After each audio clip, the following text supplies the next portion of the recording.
For Thanks to all of you for joining us today and for your interest in learning about how you can join this initiative of supporting immigrant integration through civics education. We'll be talking a little bit about CalPro's new community of practice in just a bit. So in today's session, just to give you a sense of what we'll be doing, we'll start off with just some introductions, go over what the objectives are for today's session. I'm going to talk about the immigrant integration framework. I don't know if some of you might already be familiar with it, so it might be more of a review for you. And then we'll talk about the Teaching the Skills That Matter in Adult Education project, EL Civics and the co-op system, supporting immigrant integration at the classroom level through civics education. We'll talk about the new community of practice, like I mentioned, and then we'll wrap up and start thinking about what your next steps in this area could be. All right, so I saw that already a couple of people beat me to it. Ryan and Ivan, I guess you've been to this kind of session before and already knew to take a moment to share in the chat your name, your program, and what your role in the program is. So I'm going to pause, give you a second to do that.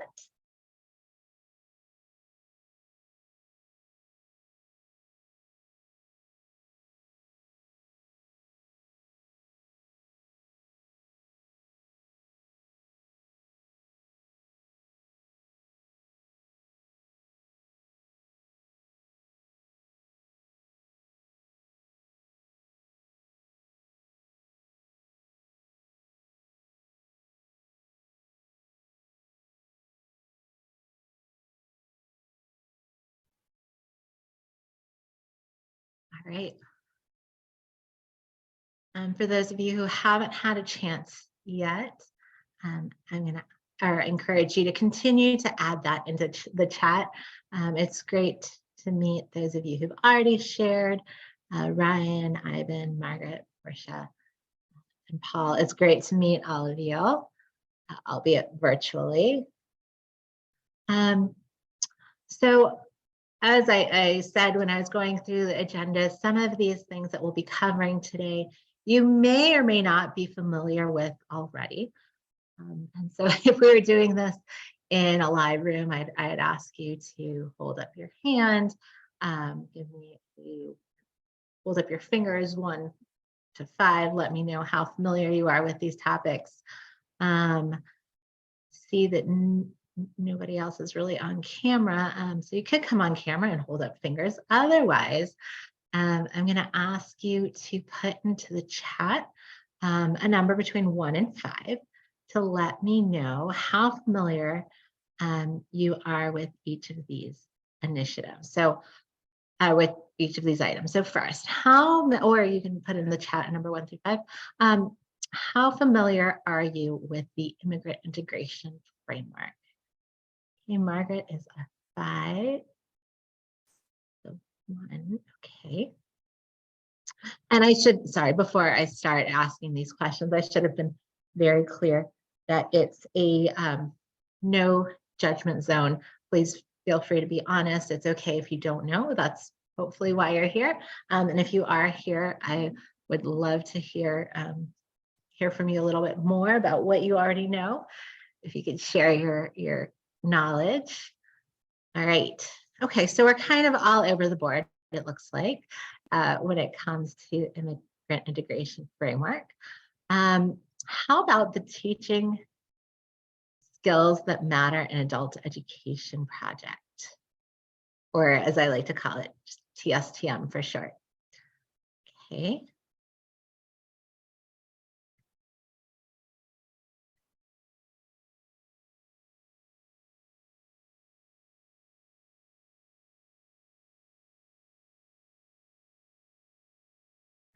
Okay, so it sounds like from what I'm seeing in the chat that perhaps this is a newer to you idea. No worries. So we'll be looking at that project in just a moment. How about co-ops? Based on who's in the room, I kind of have a feeling that the numbers will be a little bit higher here.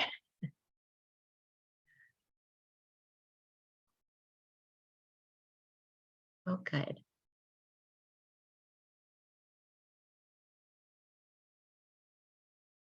All right, so here I'm seeing again both 5s and 1s, which is great. That means that I do still have some maybe new knowledge for some of you to share, which is always a good feeling when you're presenting. Um, Next up, how familiar are you with CalPro's communities of practice?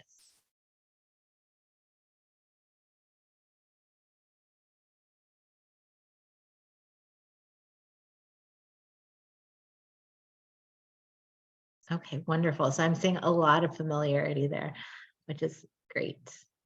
All right. So let's take a moment before we really dig into the meat of this presentation.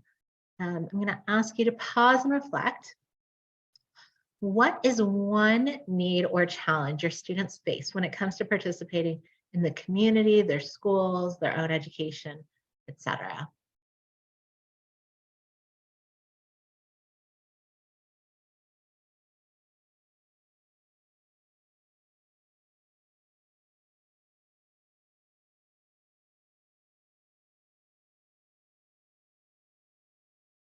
We're a fairly small group, so I do see that some of you typed it in the chat, but I'm going to see.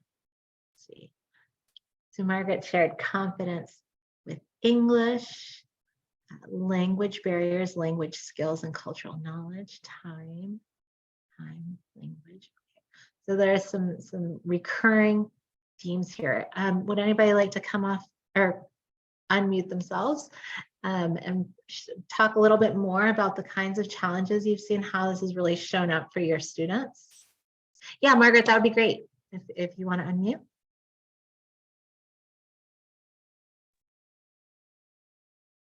Well, I don't want to be the only one that unmutes. That's okay. You have to get the ball rolling. It's been a couple of years, but I know when I was teaching that the students really were very worried about how they would come across, like at a PTA meeting or something like that. They weren't sure who to talk to at their children's school. In the community, they just didn't know enough about the government area of the community, city government, so to speak. Yeah, I think that really resonates with the experience of a lot of teachers that I've heard from. Anybody else want to share your experience?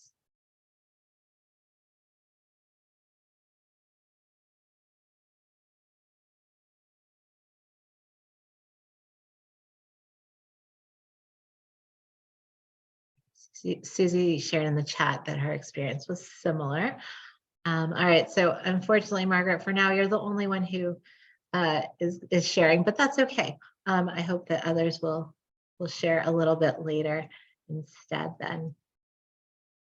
Okay, so through participations in today's session, I hope that you'll be able to describe the structure and substance of the immigrant integration framework. I know that many of you said you're already familiar with it. Maybe you'll learn even more. Describe the purpose of TSTM and how it supports implementation of the immigrant integration framework in the classroom.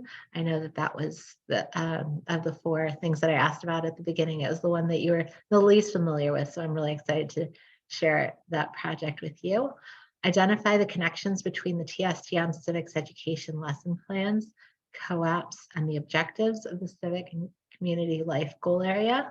And last but not least, list the goals, audience, and format of the new community of practice. All right, so let's go ahead and jump in. Again, I know that some of you said that you're very familiar with this, so hopefully my overview of the immigrant integration framework will be just a review for those of you who know this already. But for those of you who are less familiar, hopefully we'll just make sure everybody's on the same page about what we mean when we say the immigrant integration framework. All right, so before we jump into looking at the framework itself, I wanted to make sure that we all had also a common understanding about what immigrant integration is. So here on the screen, I have a quote that comes from the Immigrant Integration Framework white paper that was written by allies. And there's a QR code there if you're interested in accessing it. So the white paper provides a definition of immigrant integration that really framed the work that we did when we were developing the CalPro community of practice. And it's really good to keep in mind in your own work as you're working in this area. So it says a two-way process. Immigrant integration is a two-way process in which immigrants and the receiving society work together to build secure, vibrant, and cohesive communities. Immigrant integration means people are able to succeed in American society through progress in three overall areas: linguistic integration, economic integration, and social integration. So I think when I read this, the first thing that really stood out to me and that isn't automatically thought of when we think about immigrant integration is that the first phrase there, a two-way process. So it's not just putting the onus on the immigrants, but rather it's also on the community to try to welcome them and help the immigrants feel like they are part of the society. And so the idea is that they're going to grow together and support one another. So I really just wanted to highlight that one piece for you. Okay, so in developing the framework of the immigrant integration framework, there's this understanding that the future of America, but definitely in California, it depends on immigrants. We need the immigrants to enter and grow the workforce, support economic development of the state, and participate and encourage the growth of social justice movements, civics, and community programs. So in other words, immigrants are critical for our continued growth and success as we move into the future. So a lot of times we think of their success being directly tied to their ability to communicate effectively in English. I know that Margaret shared and Susie shared, she had the same experience, that language often was what was holding her students back. And that's, again, often what we think of. And that's definitely a component of it. But it's not the only skill that our immigrant students need to be successful and to successfully integrate into the community. The framework helps to highlight some of the other critical skills that they need, and it outlines a broad set of goals that they might have. So again, beyond just language acquisition. And so it can help us think about how we can understand in a more comprehensive way what supports we can provide to our immigrants.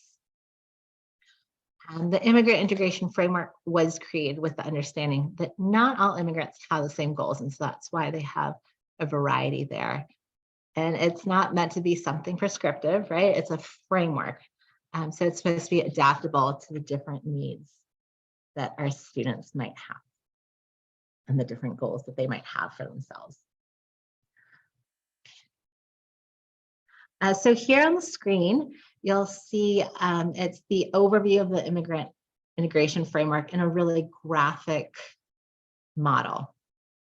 And in the middle, you'll see that there are three circles that represent those three key areas that I mentioned before that students want, or that we want our students to really integrate into. So there's a linguistic integration, economic integration, and social integration.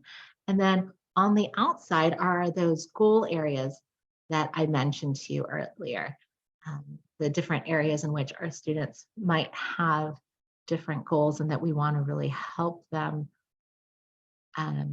succeed, and we want to support them. And those are English proficiency, first language literacy, educational and career advancement, providing for children and family, economic security, health and well-being, credentials and residency, and participation in civics and community life.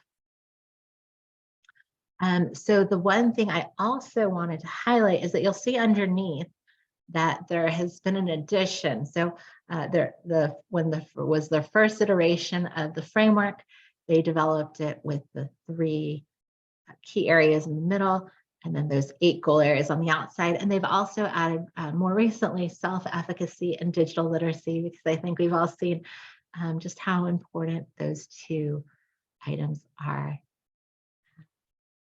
And they also relate back to those domains of immigrant integration. Right. And in case you're more, you prefer to see things visually as a list rather than a graphic all around, although I agree with both Ryan and Margaret that the graphic is really nice to look at and it makes things very clear.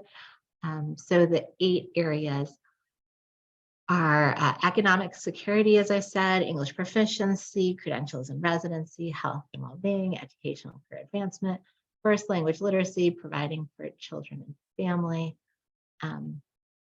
and participation in civic and community life. Oh, and I apologize, I see here that the snapshot that I took of the goal areas and the metrics is overlapping with that bottom goal area. But I wanted to pause here. And I know that we already talked for a moment briefly at the beginning about language, again, being one of the areas that our students really struggles with. I know Margaret also mentioned knowing who the government officials are that we should talk to. I was hoping that you could share with me, I think we are able to annotate here.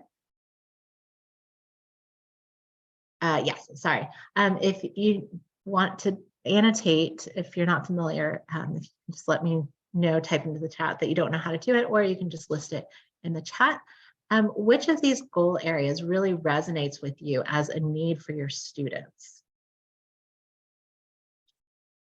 And while you're thinking about that and doing the annotation, Margaret, I saw that you had your hand up. If you want to unmute and share. I just wanted to ask the question if there are goals under digital literacy and self-efficacy as well. So I think it's or are they just throughout all of this? Yeah, that's kind of why they're listed on the outside of the graphic. Well, it's the nice Okay, circle. okay, It's all sort right, of, that makes sense. yeah, so it goes into all of the areas. We'll talk a little bit about the teaching skills that matter project in just a little bit, but that was something that kept coming up, that although we had it as a discrete topic area that we look at, it's definitely interwoven, and digital literacy is kind of everywhere. So, right. So Susie said 2, 6, and 5, 2, 3, and 5 for Ivan. You want to, again, if you want to use annotation, and you can check it like that.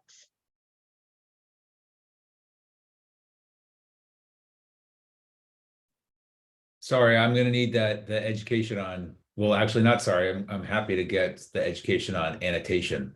If you can just show me how to do that. It's new to me. Yeah, of course, Paul. Thanks for asking. So at the top, or sorry, it'll be at the bottom of, no, I lied. Since I'm sharing my screen, do you see at the top a green bar that says that you're seeing my screen? Yep.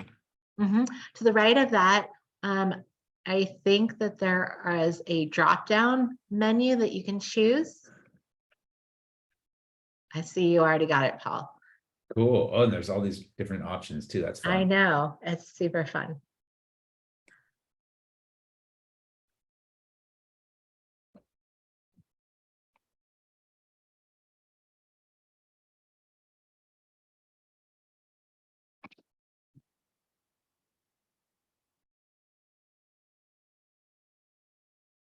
I'm excited that you got something out of this session that you weren't even expecting. So that's great.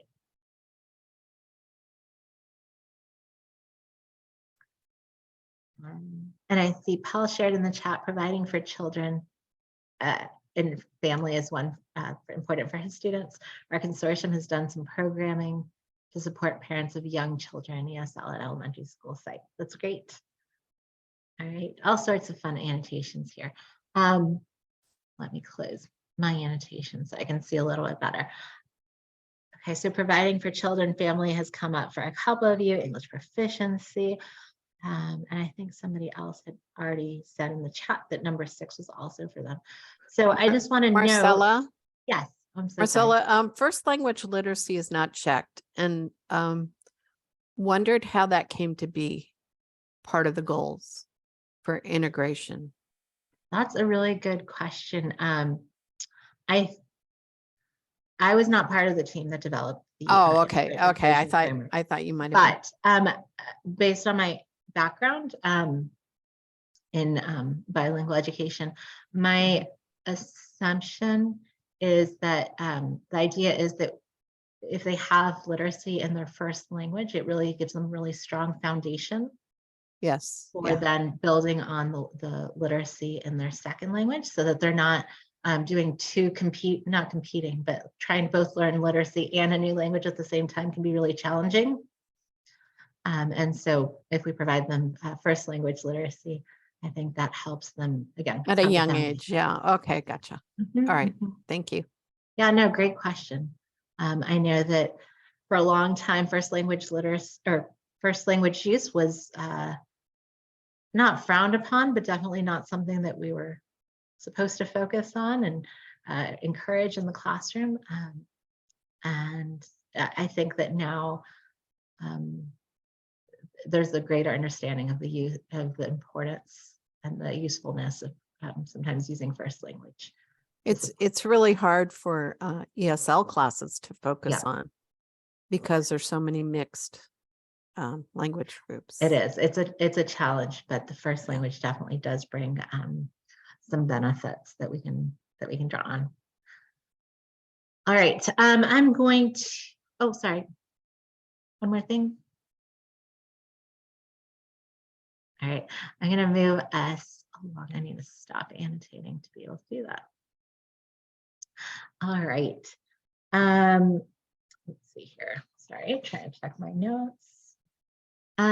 So there are lots of different ways that we can use the framework in adult education. So in the classroom, we can use it to help us think about how to help our students as we're identifying and building our curriculum, helping them work on their digital literacy, using instructional strategies that really promote and help them to develop in these different goal areas. When we're thinking about how to integrate it into our program outside of the classroom, we can support our students by helping them to navigate the new systems that they're working through, providing counseling, helping with advising. We can also support our students by providing them with support services. And sometimes we have to rely on our partners. So community partners that we can build relationships with and help our students receive not just education that they need, but also contacts for how to receive other services that will help them. Sort of like Paul's idea of working with other partners to provide services for at the elementary school. Also, we can use data collection and reporting. So we can try to figure out how to measure, it's kind of a little abstract, measuring immigrant integration. And it's an interesting idea that the framework can kind of help us figure out what we are already measuring and what we might want to measure in the future to quantify a little bit more than we already are, how well we're doing this. Okay, so I just want to pause. I know, again, some of you were more or less familiar with the immigrant integration framework. So if you could reflect and either type into the chat, or if you want to unmute yourself and share out loud, what role has the immigrant integration framework played in your work already? Or if perhaps you weren't really familiar with it before, what role do you see it perhaps playing in the future?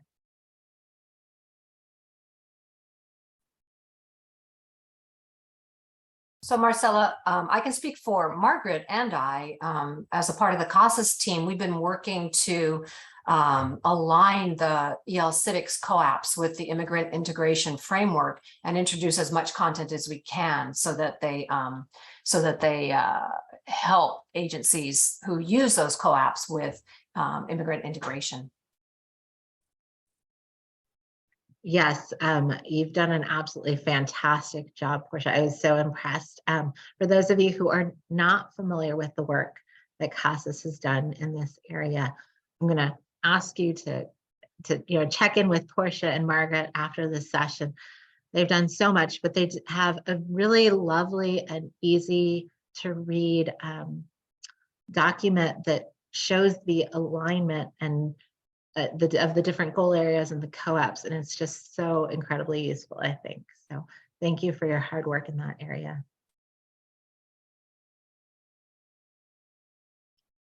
And I haven't shared, my consortium is the process of developing an immigrant integration plan.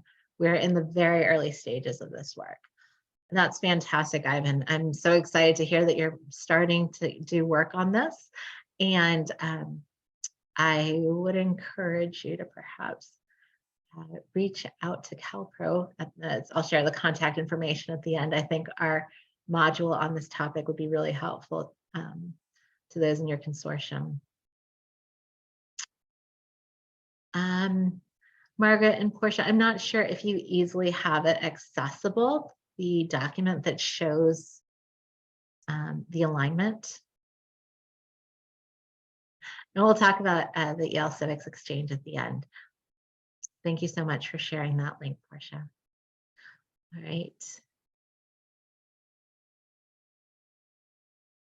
Okay, well, I'll encourage you to continue to think about how the immigrant integration framework could really support your work in helping your students as we move forward to talking about the teaching skills that matter in adult education project, TST. Okay, so I just wanted to start with an overview. The Teaching Skills That Matter in Adult Education project was a training and technical assistant project funded by the Office of Career, Technical, and Adult Education from the Department of Ed. It was a 3-year project initially, but the Department of Education just saw so much value and saw that the teachers were getting so much out of it that they have funded an additional 3 cohorts over 2 years. So we're in the process of offering those trainings. The focus of the Teaching Skills That Matter project is really on the critical content for adult learners and supporting teachers to improve their instruction. And I think that what's really key here and something that sometimes gets overlooked is that we know that teachers are doing a really fantastic job already. Believe it or not, most teachers are already teaching the skills that matter.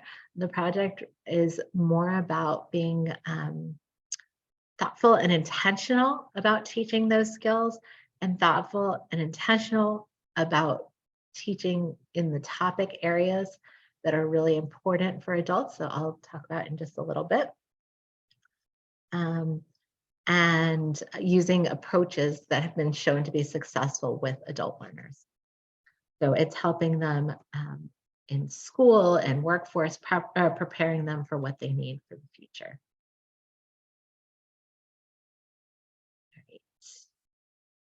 And again, it's focused on the central skills that all adult learners, but definitely immigrants need for success in all domains of their lives. So the project, as I said, it focuses on the skills, critical areas, and approaches, and there are 9 skills that matter, 5 critical topic areas, and 3 approaches that work. So the 9 skills that we identified are here on the screen. I'm going to pause for a moment, give you a second to read those. And actually, sorry, before I do, I just wanted to share with you a little bit about where these skills came from. It's not that we, that they were just pulled out of the air, or that, we conducted an extensive survey of all of the employers across the country, but rather they came out of research that was already existing and then the experience of our subject matter experts. So those of you who maybe have been in the field for quite a bit, you might be familiar with the SCANS report that came out, I think it was in 1992. That was the first time that people there were questions asked of employers, what skills do you think your employees need to be successful? And so they created a list and they identified the top skills. And then more recently, there's been the employability skills framework that also has skills. And there have been 4 different reports over the last 30 or so years that have identified the different skills that are necessary. And these are the ones that keep coming up. So adaptability and willingness to learn, communication, critical thinking, interpersonal skills, navigating systems, problem solving, processing and analyzing information, respecting differences and diversity, and self-awareness. So now that you're all experts in annotating, I'm going to pause for a moment and give you a chance to reflect and think, which of these skills do you think are the most important, or which 1 or 2 skills do you think are the most important for your students to be successful? And if you're still not comfortable with annotation, no worries. You can feel free to share those in the chat.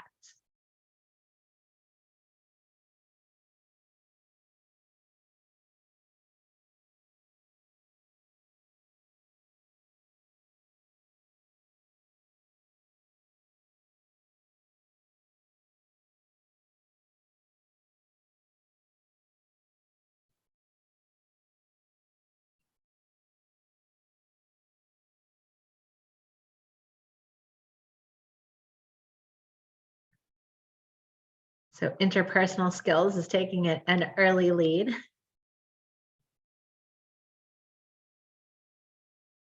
And no worry, Ivan, if annotation doesn't work. For you, adaptability, respecting differences, navigating systems. Great.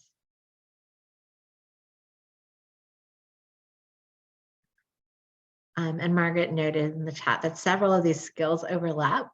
And I think that's 100% true. That there are a lot of similarities, and learning how to improve one helps you with the other.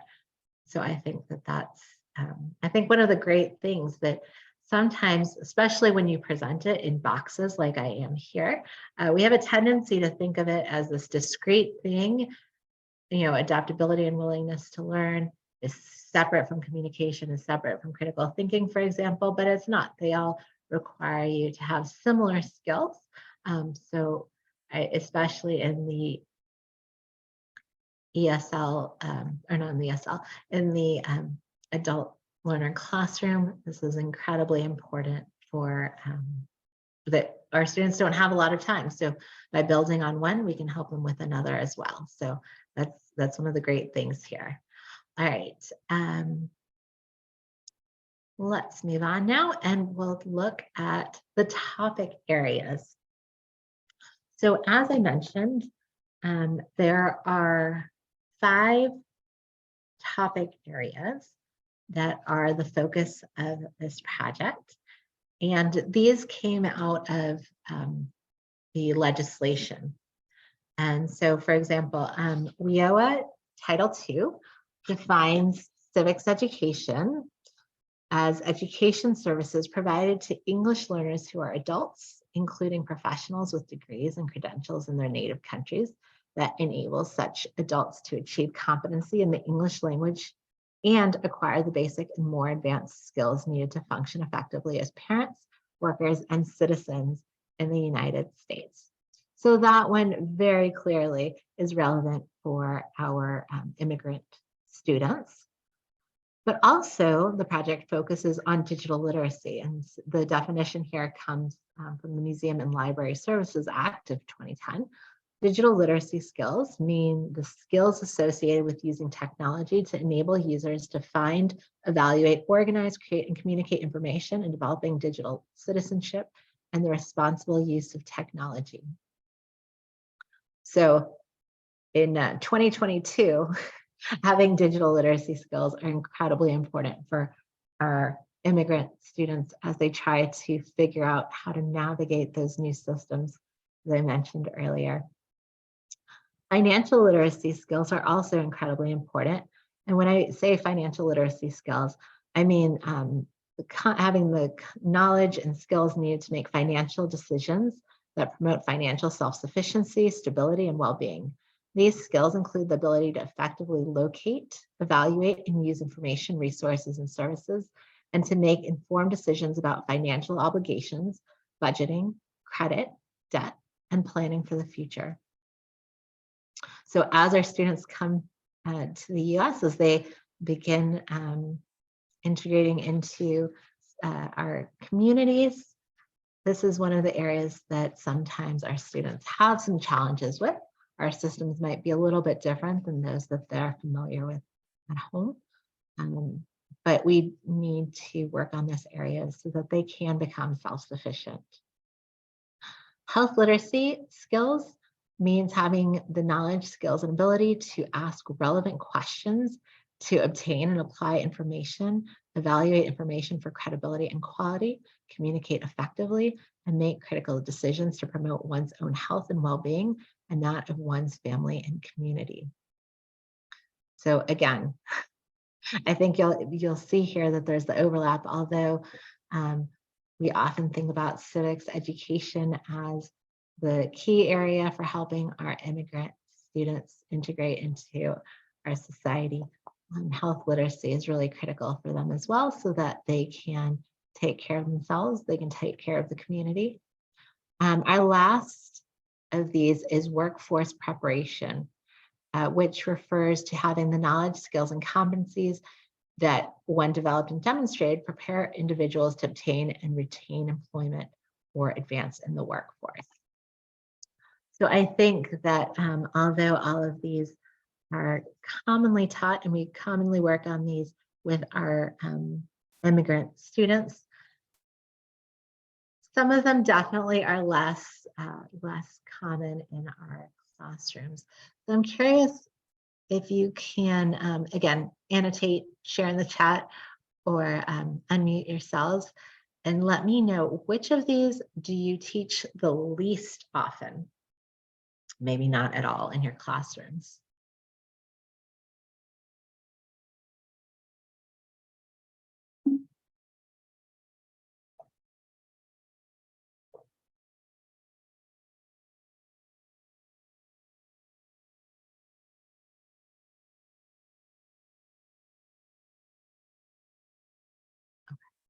Lots of votes for financial literacy. And I want to let you know that this reflects the experience that we've had working with lots of teachers in this work. Financial literacy is definitely the least commonly taught. Yeah, financial literacy. And through the Teaching Skills That Matter project, we do have some fantastic resources, some lesson plans that are ready to go that you can use to teach financial literacy to your students. I think often the challenge is that teachers don't know how to address it, or they're not really sure that they have the ability to teach that accurately. So, and Margaret shared that a lot of banks do have bilingual staff, and I think that that's true. We want our students to, that gives them access to the banks, but we want them to know what to do then once they have that access. Right. Let's see. Okay, so last but not least, the third part, our little Venn diagram that I shared, are the three approaches that work. And these are problem-based learning, project-based learning, and integrated and contextualized instruction. So again, if I could just get you to quickly annotate or mark or share in the chat or unmute which of these you're the most familiar with. Or which of these at all are you familiar with? Have you ever used problem-based learning or project-based learning in your classroom, or integrated and contextualized instruction?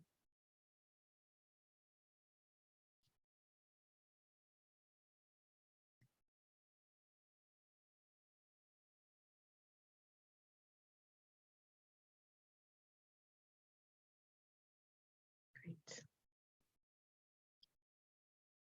It seems like fewer people are familiar with problem-based learning, and problem-based learning is a fantastic approach. All of these really draw on what we know about adult learners and how adult learners learn all the great things that they bring to the classroom. With problem-based learning, you pose a problem for your students and you ask them to come up with solutions, think about the pros and the cons for solving those problems, and they present them. They finally identify a solution that they want to follow.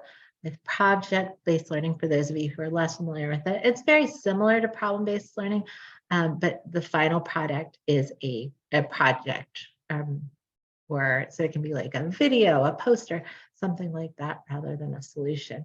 And integrated and contextualized learning is a fantastic way to teach your students both the vocabulary that they need and the content that they need.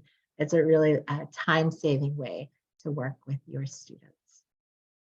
All right, so let me clear the. Let's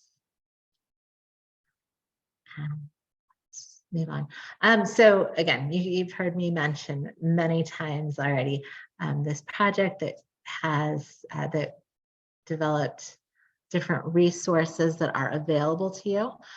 So again, we have lessons that model and promote teacher instructional practices that will support your work in this area. They're all student-centered. They really help to build community. They have, you can use them inside the classroom, outside the classroom, and what your students learn there, it really identifies what skills you're helping them to build as you work through those lessons. So I have on this page a QR code if you want to go check out the toolkit and see what it has there for you. You'll see it has the 7 different tabs. It was originally put into a binder before it was put online, and so that's why we sort of think about it still as tabs, but there's an overview with all the definitions. There's a lesson in there, again, ready to pick up and teach in your classroom, of course, with some adaptations based on your context about how to teach your students what the skills are that they need. And there's a whole tab with, again, with 5 lessons in there about civics education. There's also a case study that has some best practices and shows you kind of like in real life what this can look like in the classroom. You'll also find there a fantastic video that brings it even more to life. So you can see civics education being taught in the classroom. All right. Okay, so moving on. Some of you said that you were very familiar with EL Civics and the co-op system. So this will just be a review. I do again encourage you to reach out to our experts that we have with us today, Portia and Margaret, if you have further questions about the system. But just really quickly, I wanted to go over this since it ties in so closely. So sometimes you'll hear about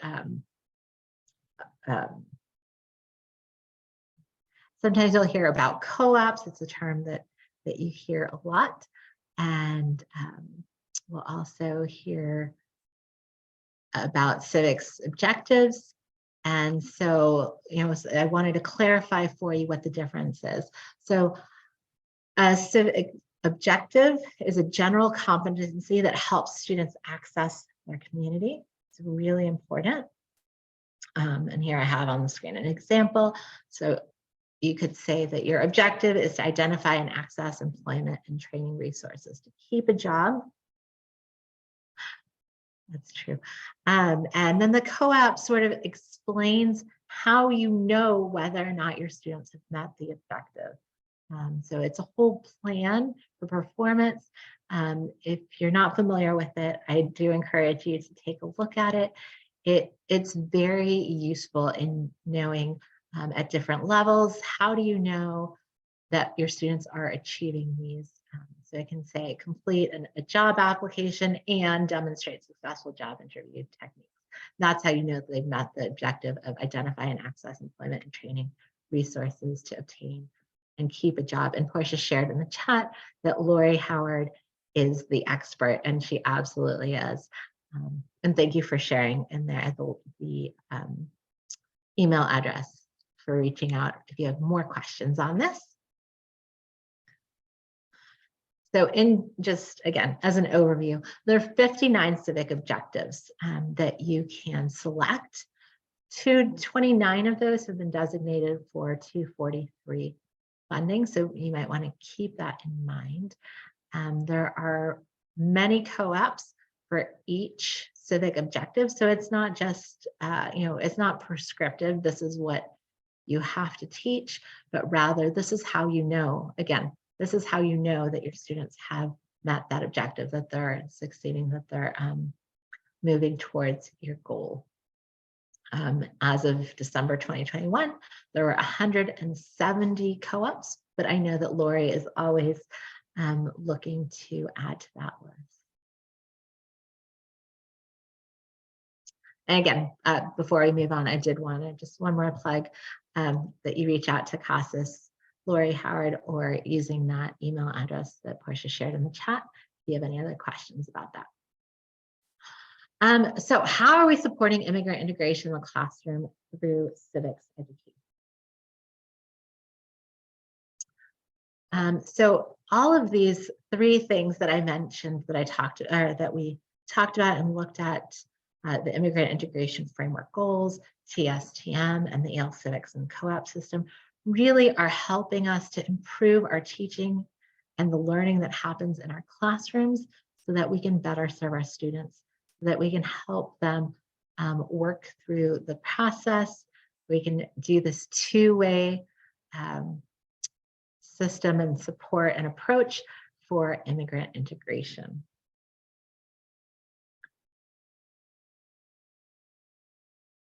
So I'm going to pause there. Sorry, let me go back to this. I know I've been talking a lot. Are there any questions that I can answer for you at this point?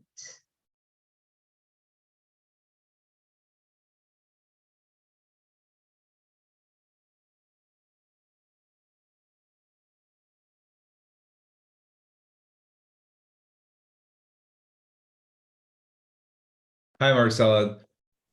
Hi. So yeah, question with the 243 and the 231, are those for WIOA agencies only, WIOA funded agencies, or is that a funding stream that's available for a non-WIOA funded agency? That's a great question. Marcella, would you like me to address that? Yeah, if you don't mind, Portia, that would be fantastic. The co-ops are a funding source for 231 and 243 WIOA funded agencies. However, they are accessible to CAPE agencies and non-WIOA agencies as a way of logging outcomes. So there's no funding connected to them in CAPE, but you do get outcomes. And if you look at a CAPE summary, it shows you exactly where those show up. And they are outcomes for all students, whether they're high school diploma, ABE, ESL, or CTE, whereas in WIOA, they're outcomes only for ESL students. That's great. Okay, thank you. That's helpful. And I just understand in speaking with some agencies that there's a big financial motivation or carrot for those 243 and 231, but to understand the curriculum and all that great content is available regardless of WIOA or not. Yeah, and also in WIOA, you have all of these requirements about pre-post tests, et cetera, hours of instruction. There are none of those requirements for CAPE. Anybody can participate, anybody can log outcomes regardless of pre-post testing status, et cetera. Great, thank you.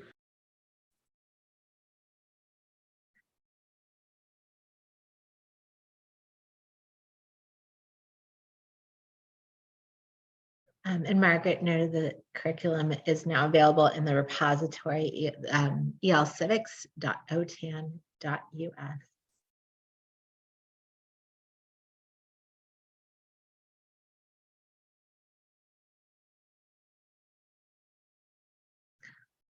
All right. Well, I'm not seeing any other questions. Oh.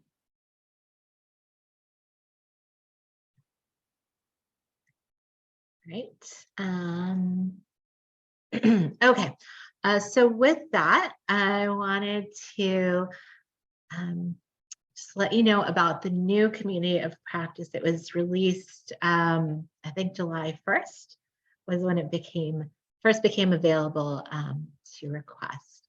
So our new community of practice is intended to help you and instructors across the state understand the California immigrant integration context.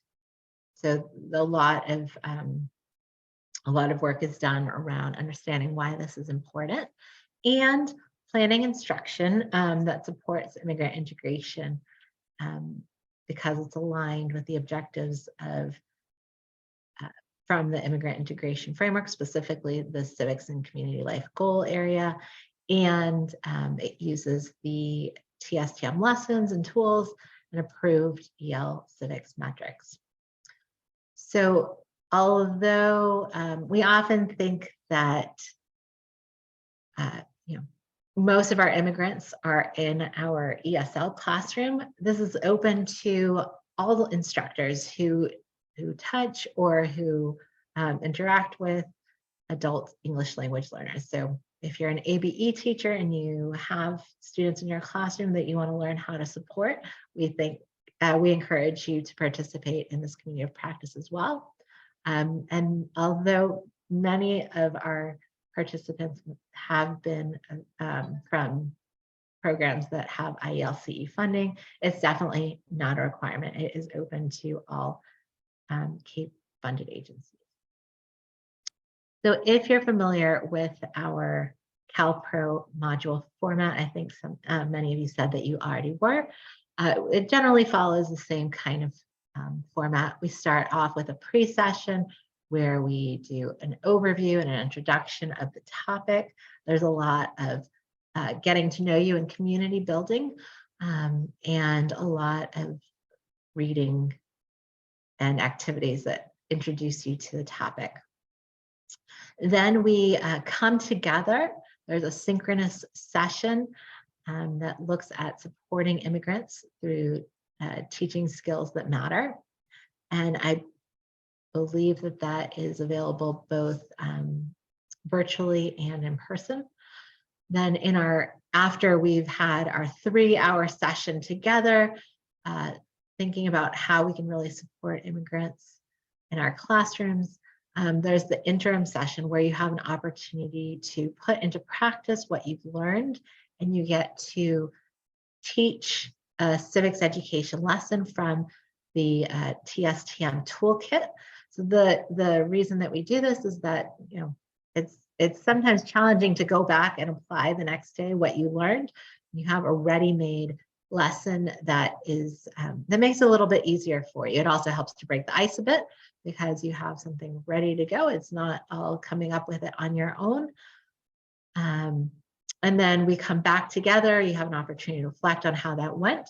And then we take the next step, which is supporting immigrants through the development of a civics education lesson. So we're going to the next step, applying what you've learned and developing your own lesson. And in the post session, after those 3 hours together, you have the post session where you get to teach your own lesson. You get feedback from other members of the community on your lesson. You have an opportunity to reflect on how it went and think about what you'd like to do to improve it in the future. If you are interested in requesting that your agency participate in that community of practice, or if you're interested in learning more, I encourage you to contact CalPro at AIR.org to request that, and we can make that happen for you. All right. Take a deep breath. And let's move on to wrapping up our session today. Sorry, Marcella, can I just jump Yes, in real quick? of course. Question, and I'll just blame myself for multitasking, but with the community of practice, is that a rolling opportunity, or is there a cohort that starts and stops at a specific time? No, so that's a great question, Paul. I apologize if you can hear me. Doug, I did not answer that, so it was not you multitasking. So you can put in the request, and we will work with you and to arrange to offer that to your program or to your agency rather, and you know, if it's available to we'll open it up to other agencies that are local to you as well, so that we have a larger group and so that you can learn from one another as well. But yeah, you just put it's rolling, I guess. Long answer to your question. That's great. And it also sounds like it could be tailored to an agency's or a consortium's needs based on what they're working on. Yeah, I think a little bit there's that flexibility. How many are Great. required to do it? I know that we try to have a minimum of 12 participants. Okay.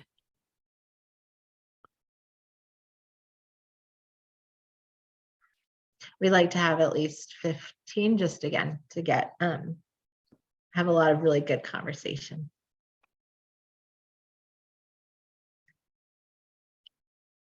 And that could be teachers, administrators, whoever's, Yeah. if someone wants to participate. Okay. Yeah. That's great. Thank you so much. Yeah. The one caveat for that is that one of the assignments is to teach a lesson, but that's, you know, with instructional leaders or with administrators, you can where, you know, sometimes you don't have students because it's winter break or whatever, depending on the scheduling, you are able to sort of model it by teaching the lesson or working with you know, a couple of your friends or of your colleagues that can act as your class.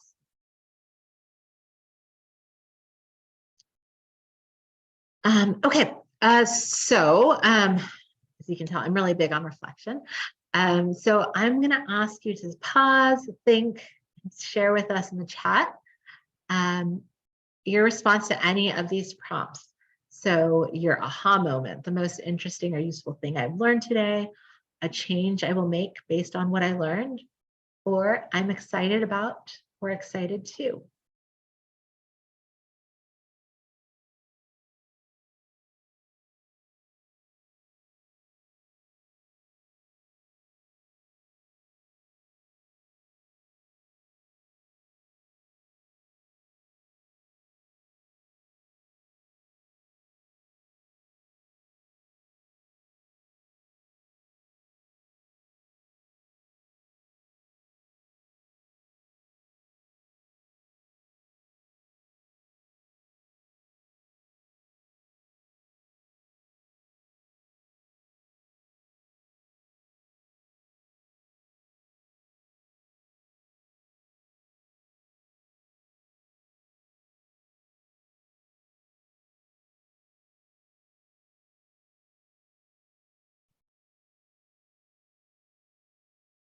Great. So I'm excited to see some of the things that you're all excited about.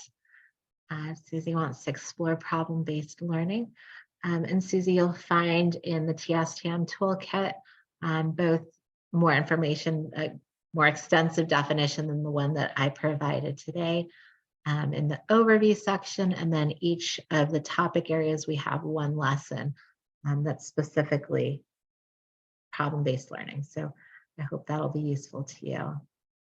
Margaret, appreciate learning more about the specific areas within TSTM. Portia liked connecting the dots with TSTM, Immigrant Integration Framework, ELC, etc. Juan is excited to try some of the concepts. Paul's excited to share these resources. Wonderful. I'm excited, Ryan, to see that you're going to be adding financial literacy in your curriculum. Okay. Ivan is appreciated tips on specific ways to measure immigrant integration related goals. Okay. All right.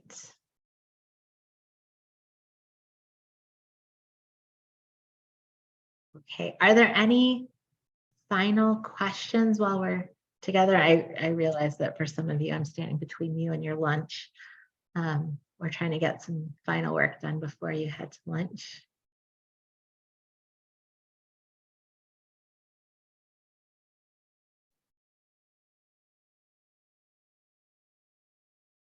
Marcella, if it's okay, I'm going to stop the recording. Yep, no worries. That sounds great.